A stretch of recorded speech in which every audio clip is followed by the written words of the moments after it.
오늘 우리가 읽은 열왕기상 8장의 말씀은 성전 건축을 마치고 성전 봉헌식이 이루어지는 것으로 끝이 납니다.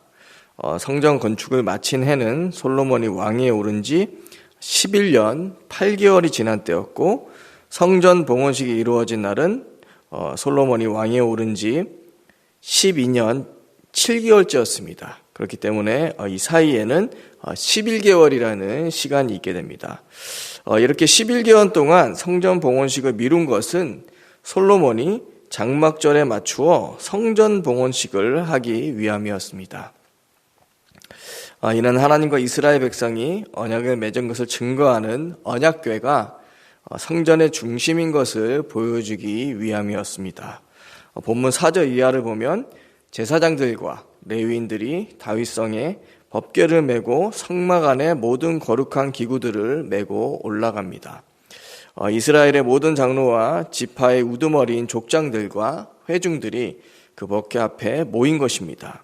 법궤는 지성소 그룹의 날개 아래 들였고, 제사장이 성소에서 나올 때에는 여호와의 영광의 구름이 성전에 가득해서 제사장이 서서 섬기지 못할 정도였습니다. 즉 하나님의 임재가 나타난 것이었습니다. 12절부터 솔로몬의 설교가 나오는데 그 내용은 성전을 건축하게 된 이유를 설명하고 있습니다. 바로 이 성전은 하나님이 지으라고 강제적으로 명령한 것이 아니라 그의 아버지 다윗의 자발적인 마음에서 시작된 것임을 강조합니다. 하지만 이것 또한 다윗이 머물렀던 예루살렘을 하나님이 거하실 곳으로 정하셨다는 하나님의 말씀에 다윗이 감사해서 성전을 짓게 된 것입니다.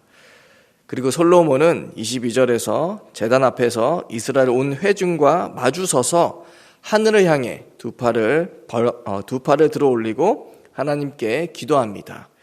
가장 먼저는 이스라엘과 언약을 맺으신 하나님과 같은 분은 하늘과 땅에 그 어디에도 없으신 유일하신 하나님이심을 선언하고, 그 하나님을 온 마음으로 따르는 이들에게는 언약을 지키시고 은혜를 베푸시는 하나님이심을 고백하고 있습니다. 그리고 하나님께서 그의 아버지 다윗과 언약하신 약속을 이루어 주시기를 간구합니다. 이렇게 성전을 봉헌하는 기쁜 날에 솔로몬의 기도를 자세히 들여다보면 하나님의 축복과 함께 이스라엘이 받게 될 저주도 함께 나옵니다. 35절부터 보면 이스라엘 백성이 만약에 하나님께 범죄하면 어떻게 될지가 나오는데, 적국 앞에 패하게 되었을 때, 기근이나 전염병의 재앙이 임했을 때 성전을 향해 하나님께 기도를 하면 하나님께서 죄를 사해 주시고 자비를 베풀어 달라는 기도를 솔로몬은 하고 있습니다. 성전을 향해서 기도한다는 것은 곧 성전에 거하시는 하나님께 이스라엘과 맺으신 언약의 근거에서 자비를 구한다는 것을 의미합니다. 심지어는 적국에 사로잡혀간 그 땅에서 돌이켜 성전을 향해서 기도할 때 그 기도를 들어주시고 그들을 불쌍히 여겨주셔서 그들의 죄를 용서해 달라는 것입니다. 그렇게 이스라엘 백성은 어떤 절망적인 상황 가운데서도 성전에 계신 하나님을 기억하게 될 때 그분을 향한 소망을 발견하게 될 것입니다. 결국 솔로몬의 이 기도는 그의 범죄함으로 이스라엘이 북과 남으로 나누어지고 아수르에 멸망하고 바벨론의 포로로 잡혀갔을 때 이스라엘 백성으로 하여금 그 기도대로 행하게 해서 또 그 기도대로 이스라엘 백성이 기도하게 하여서 또 회복이 임하는 응답이 후에 나타나게 됩니다. 그리고 41절부터는 이방인을 위한 기도가 나옵니다.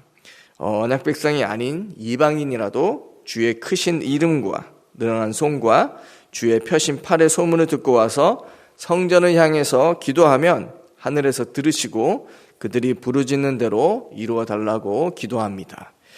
이것은 후에 영원한 하나님의 참 성전인 예수 그리스도를 통해 온 인류가 구원받게 될 복음을 가리키고 있습니다. 바로 이스라엘 하나님뿐만 아니라 온 인류의 하나님 되심을 고백하고 있는 것입니다. 이렇게 기도를 마친 솔로몬은 55절부터 이스라엘 온 회중을 위해 축복합니다. 그 축복의 내용은 하나님께서 출애굽한 조상들과 함께 하셨듯이 이스라엘 백성을 떠나지 마시고 버리지 마시고 함께 해달라는 기도입니다. 그래서 이스라엘 백성이 항상 마음을 하나님께 향해서 그분의 계명과 법도를 지키고 온 세상 만민에게 하나님을 증거하기를 원한다고 말합니다. 이것이 바로 하나님께서 최초 인류의 범죄 이후 무너진 하나님의 나라를 그분이 선택하신 이스라엘 백성을 통해서 이 땅에 이루시기 위한 하나님 나라의 회복입니다. 이렇게 솔로몬은 성전 봉헌식에서 이스라엘 온 회중 앞에서 하나님을 높이고 그분이 주실 축복의 기도를 드린 후에 셀 수 없을 정도의 번제와 소제와 감사 제물을 드렸습니다. 그런데 이렇게 하나님의 성전을 건축하고 하나님을 높이고 이스라엘을 위한 축복 기도를 한 솔로몬은 그 솔로몬의 말로는 1000명의 왕비가 각국에서 데려온 우상을 숭배하는 죄에 빠졌습니다. 하나님께서는 2번이나 그에게 나타나셨지만 솔로몬은 마지막까지 하나님의 말을 듣지 않고 다윗 솔로몬 때의 통일 왕국이 결국 그의 죄로 인해서 분열되게 되었고 그 후에 북이스라엘은 아수르에 멸망하고 남유다는 바벨론의 포로로 잡혀가게 되었습니다. 그리고 그렇게 그들이 보험으로 삼았던 성전마저 모두 무너지게 됩니다. 우리가 예수 그리스도를 영접하는 순간 우리는 하나님의 성전이 되어 우리 안에 성령 하나님께서 영원토록 우리와 함께 하십니다. 그 하나님의 영광이 임하는 구원의 때는 오는 성전 봉헌식만큼 거대하게 나타나지는 않아도 아무것도 보이지는 않아도 천국에서는 잔치가 이루어질 정도로 영적으로는 성전 봉헌식의 영광보다 더 큰 영광으로 나타나는 것입니다. 하지만 우리가 구원받은 이후에 하나님의 성전이 되었다는 영적 사실을 잊어버리면 우리 또한 솔로몬의 말로와 같이 이스라엘이 하나님을 떠나 예수님이 오시기까지 이방 나라의 포로가 되고 속국이 된 것 같은 상태가 될 수 있습니다. 우리의 구원은 영원한 것이지만 우리 안에 성령으로 지금도 함께 하시는 참 성전 대신 예수님만으로 우리가 살아가지 않는다면 살아가는 동안 보이는 세상에 포로가 되어서 살아갈 수밖에 없는 것입니다. 오늘 성전 봉헌식의 영광과 솔로몬의 기도를 생각하며 바로 그 영광이 우리에게 이미 임했고 또 그 축복의 근원 되시는 분이 우리를 성전 삼으시고 지금 성령으로 우리와 함께 하심을 기억하기를 소원드립니다. 그렇기에 예수님께서는 승천하실 때 하나님께서 하늘과 땅의 모든 권세를 자신에게 주셨으니 우리로 하여금 세상 모든 사람에게 복음을 전하라고 말씀하신 것입니다. 오늘 말씀을 통해 솔로몬 때보다 더 큰 영광으로 우리에게 임하신 그 구원의 축복을 기억하며 항상 하나님의 말씀에 순종하고 이스라엘 백성이 성전을 향해 기도할 때 그들의 죄를 사하시고 그들을 회복시켜 주신 것을 기억하면서 우리도 항상 예수님의 이름으로 기도하며 하나님을 모신 성정답게 살아가기를 간절히 축원드립니다. 기도하겠습니다. 하나님 아버지, 성전 봉헌식의 그 영광보다 더 큰 영광이 참 성전 대신 예수 그리스도를 우리가 영접할 때 나타났음을 믿습니다.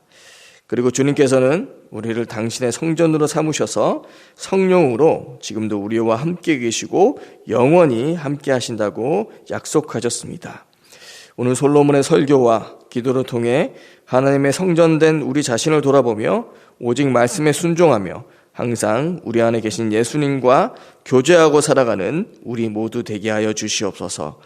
그래서 하늘과 땅의 모든 권세를 가지신 우리 안에 예수 그리스도 이름으로 기도할 때 응답받게 하여 주시고 어느 때보다 악하고 어두운 지금 이 세상에 복음의 빛을 비추며 하나님의 나라를 이루어가는 예수의 제자로 우리 모두가 살아가게 하여 주시옵소서.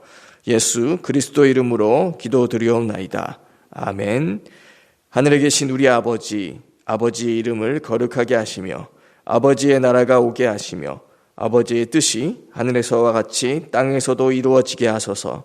오늘 우리에게 일용할 양식을 주시고 우리가 우리에게 잘못한 사람을 용서하여 준 것 같이 우리 죄를 용서하여 주시고 우리를 시험에 빠지지 않게 하시고 악에서 구하소서. 나라와 권능과 영광이 영원히 아버지의 것입니다. 아멘.